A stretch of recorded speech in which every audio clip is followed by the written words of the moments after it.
결론부터 말씀드리겠습니다. 지금 시장이 어려운 이유 10가지입니다. 첫 번째는 우리가 믿었던 디지털금 내러티브가 이번에 완전히 부정당했다는 점입니다. 원래 공식은 이거였죠.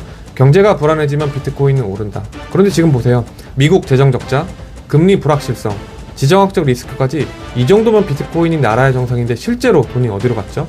비트코인이 아니라 진짜 금으로 갔습니다. 디지털 금이라는 믿음이 시장에서 공식적으로 거절당한 순간이었죠. 두 번째는 아직 초기 시장이야 라는 말의 유통기한이 끝났다는 겁니다. 저도 예전에 이 말을 정말 많이 했는데요. 그런데 지금 비트코인 시가총액은 이미 1.5조 달러 수준입니다. 이 정도 규모면 더 이상 작은 돈으로 쉽게 가격을 움직일 수 있는 자산은 아닙니다. ETF 승인과 기간 진입은 분명 의미가 있지만 동시에 과거처럼 폭발적인 상승 구조로 이어지는 것은 어려웠다는 뜻이기도 한데요. 이제 초기라서 그렇다는 말은 희망 고문에 가깝습니다. 세 번째는 하락장을 버텨주던 커뮤니티 결집력이 무너졌다는 점입니다. 예전에 하락장에는 호들 같은 밈이 있었고 서로 버티게 해주는 정서적 연대가 있었습니다. 그런데 요즘 커뮤니티를 보면 공포, 냉소, 비난밖에 없죠. 이게 왜 중요하냐면 비트코인은 가격보다 신념으로 버텨온 자산이기 때문입니다. 그런데 지금은 그 신념이 많이 약해졌어요. 네 번째는 기관 투자자들에 대한 오해입니다. 많은 분들이 아직도 블랙록이 들어왔으니까 가격은 결국 오른다라고 생각합니다. 하지만 현실은 다릅니다. 기관들이 관심 있는 건 비트코인 가격이 아니라 RWA나 스테이블코인, 결제 인프라 같은 블록체인 활용 영역이에요.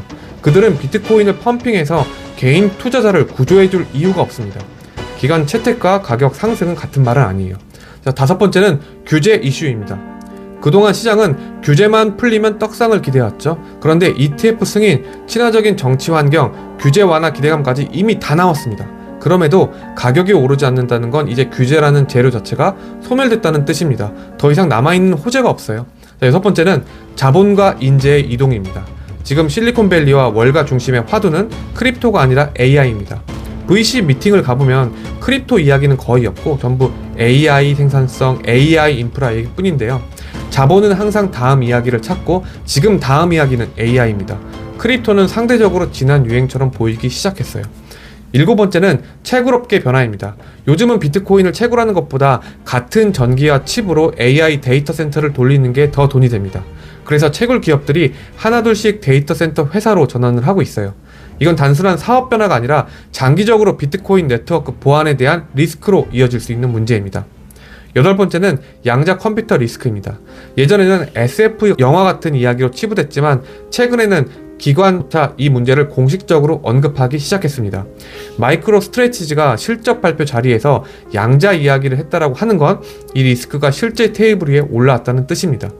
기술적 불확실성은 언제나 시장 신뢰를 가장 빠르게 무너뜨립니다. 아홉 번째는 비트코인에 다시 씌워지고 있는 주홍 글씨인데요. 최근 여러 사건들을 통해 비트코인이 범죄와 엮여 있는 것이 언급되는 것이 반복되면서 대중인식이 다시 후퇴하고 있습니다. 자유를 위한 금융이라는 내러티브보다 불법 자산이라는 이미지가 강해질수록 신규 유입은 막힐 수밖에 없습니다. 그리고 마지막 10번째는 우리가 그동안 영웅처럼 여겨왔던 마이클 셀러와 마이크로 스트래티지의 존재입니다. 상승장에서는 무한 매수의 상징이었지만 하락장에서는 오히려 시장 전체를 불안하게 만드는 잠재적 변수로 작용하고 있습니다. 자, 정리하면 이겁니다. 이번 하락장은 단순한 가격 조정이 아니라 비트코인을 지탱하던 이야기들이 동시에 흔들리는 구간입니다. 자, 그렇다면 질문은 하나죠. 비트코인은 어떤 새로운 내러티브를 만들어야 다시 살아날 수 있을까요? 자, 이건 정말 중요한 이야기라서 다음 영상에서 업계 안에서 실제로 도는 흐름을 기준으로 더 깊게 풀어보겠습니다. 남들보다 한 발 먼저 알고 싶은 분들 꼭 채널 구독해주세요.